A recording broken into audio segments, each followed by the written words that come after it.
안녕하세요 여러분, 써니쌤이에요. 요양보호사 그림 기출문제 특강 10번째 시간입니다.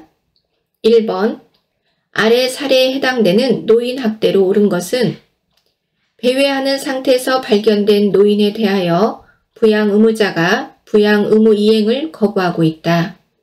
이것은 방임을 설명했어요.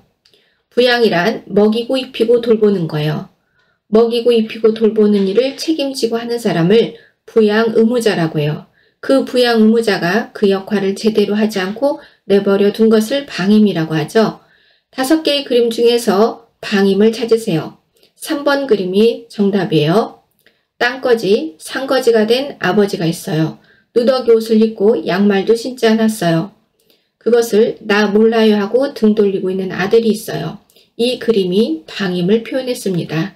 정답은 3번이에요. 눈으로 익히세요. 1번은 6이에요. 알지도 못하는 곳에다 갖다 버렸어요. 현대판 고려장은 시설에다 갖다 버리고 1년이고 3년이고 찾아오지 않는다고 했어요. 그것을 시설육이라고 하죠. 2번은 욕콩했어요. 성적 학대. 4번은 힘이 세진 아들이 힘이 없어진 아버지를 때리는 거예요. 신체적 학대. 5번은 바지를 벗기고 신체 부위를 노출했어요. 아무나 볼 수 있게 노출했어요. 성적 학대죠. 이외에도 경제적 학대가 있어요. 정신이 온전하지 못한 아버지의 돈을 갈취하는 것. 경제적 학대를 당하지 않으려는 강남의 부자 할배. 다 주면 굶어 죽고 안 주면 맞아 죽고 그래서 조금씩 주고 도망 다니기. 2번, 다음 중 팔꿈치 통증을 예방하기 위한 스트레칭 운동으로 옳은 것은 팔꿈치 내측 상과염을 예방하는 자세. 4번 그림처럼 내발기기 자세를 하면 팔꿈치 내측이 신전이 돼서 통증을 완화하는 데 도움이 돼요. 정답은 4번입니다. 3번, 다음 그림에서 뇌졸중의 전구 증상으로 볼 수 없는 것은 전구 증상이라는 것은 전조 증상을 말해요. 큰 병이 발병하기 전에 짜잘짜잘하게 우리 몸에 보내는 신호가 있어요. 그런 신호들을 발견하고 병원에 오시는 분이 있고 그런 신호들을 캐치하지 못해서 정말로 돌이킬 수 없는 상태가 돼서 오시는 분이 있어요. 병원에 응급실에 오시는 분들은 이렇게 두 부류로 나눌 수가 있어요. 뇌졸중이라는 것은 뇌가 졸도 중인 상태예요. 우리 몸에 명령을 내리는 중앙센터가 졸도하기 전에 우리에게 친절하게도 신호를 보내요. 예를 들면 1번처럼 어떤 특정한 감각을 느끼지 못하게 되는 거죠. 음식의 맛을 느낄 수가 없고 꼬집어도 아프지 않아요. 이럴 때는 가까운 병원에 지체하지 마시고 가보시는 게 좋아요. 빨리 CT를 찍어보면 도움이 될 수가 있어요.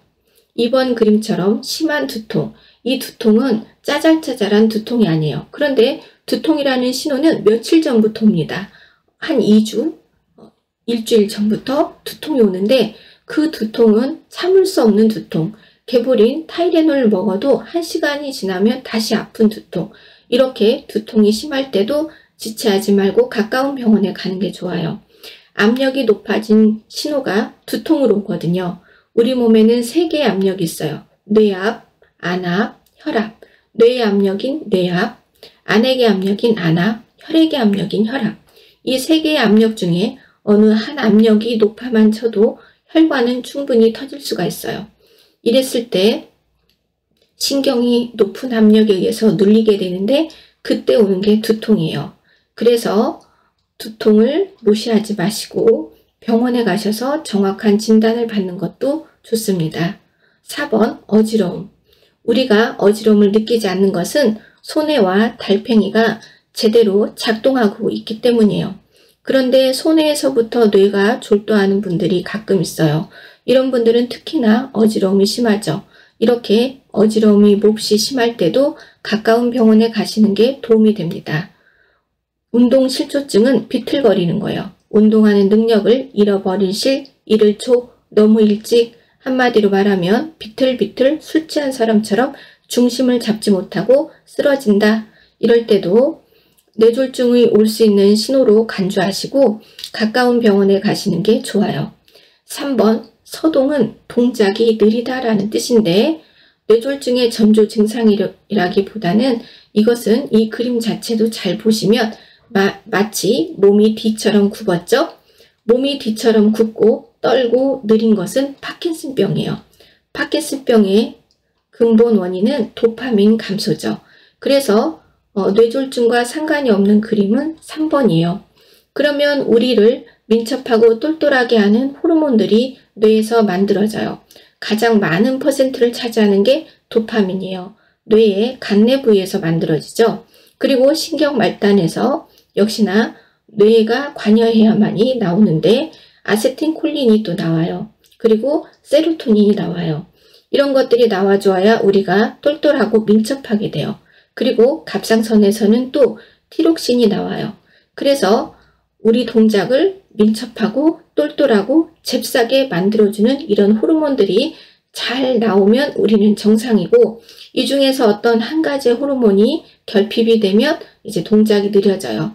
대체로 도파민이 감소하게 되면 파킨슨병이라고 진단을 받게 되는데, 몸이 뒤처럼 굽고 덜덜 떨고 느린 동작을 하는 것이 대표적인 증상이라고 볼 수 있어요. 어느 날 갑자기 파킨슨도 찾아옵니다. 요즘에는 이제 수명이 길어지다 보니까 파킨슨병이 좀 많아진 것을 주변에서도 볼 수 있죠. 파킨슨병은 이 부족해진 도파민 제제를 이제 처방을 받아서 먹게 되는 치료를 하게 되죠. 그래서 이거는 뭐 단시간에 치료가 되는 게 아니라 고혈압처럼 계속 갖고 가야 되는 만성 질환이에요. 그래서 파킨슨병 환자들에게 가장 위험한 것은 동작이 느리고 그리고 몸의 중심을 잘 잡지 못하기 때문에 특히나 낙상이 가장 큰 위험 요소예요. 그래서 파킨슨병 환자는 언제 어디서 낙상이 생길지 모르기 때문에 요양보호사 선생님이 필요한 거예요. 그래서 파킨슨병이 있는 분들은 대체로 장기 요양 적어도 4등급은 받을 수 있습니다. 4번, 다음 그림 중 대상자 중심 요양보호 서비스의 기본 원칙을 올바르게 지킨 것은 예의를 지키고 그리고 신체적 안정감을 유지하면서 잘한 그림을 찾아라, 이런 거죠. 자, 그래서 정답은 4번이에요. 정면에서 아이 컨택을 잘한 그림. 2번 그림은 잘못됐어요. 제가 그린 이 그림처럼 잡아야죠. 살짝 바라보면은 잘못하고 2번을 체크할 수가 있어요. 그런데 2번이 아니라 4번 그림이 정답이에요. 그래서 잡을 때는 이 그림처럼 잡도록 한다. 5번, 침대 오른쪽에 누워있는 대상자를 침대 중앙으로 이동시키는 방법으로 옳은 것은 잡아당기려는, 옮기려는 쪽에 가서 내가 먼저 서 있어요. 자, 그래서 왼쪽에 서 있는 거죠. 그래서 정답은 2번, 요양보호사는 왼쪽에 선다. 6번, 대상자를 이동시키기 위해 휠체어를 펴는 순서로 옳은 것은 휠체어는 바퀴 달린 의자예요. 바퀴 달린 의자를 펴는 순서 5번이죠. 그래서 잠근 장치를 잠그고 팔걸이를 펼치고 시트를 눌러서 펴고 발 받침대를 내려놓는다. 정답은 5번이에요. 눈으로 익히시고 머릿속으로 동작을 상상하세요. 7번, 왼쪽 편마비 대상자가 지팡이를 잡고 서 있을 때 지팡이 끝을 놓는 위치로 옳은 것은 왼쪽이 마비면 오른쪽은 건강하죠.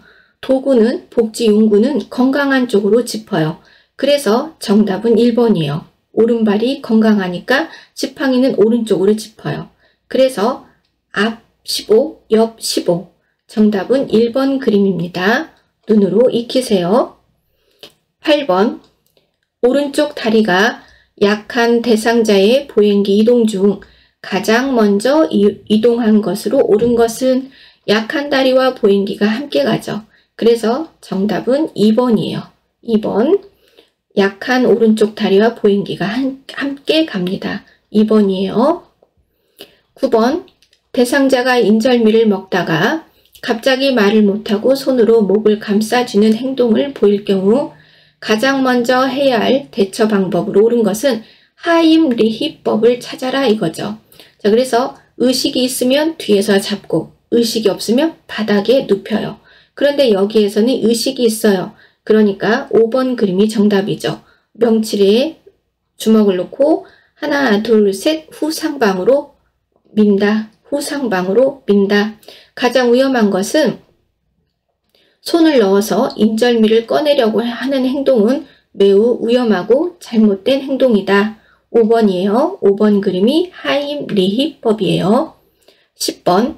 다음 그림에서 심폐소생술 교육을 받은 경험이 없는 일반인 구조자가 의료인에게 인수인계할 때까지 권장하는 심폐소생술로 옳은 것은 이 5개의 그림 중에서 삐뽀삐뽀 119가 도착할 때까지 했을 때 가장 환자를 덜 위험하고 살릴 수 있는 행동을 찾으라는 거죠. 그리고 그나마 쉬운 것.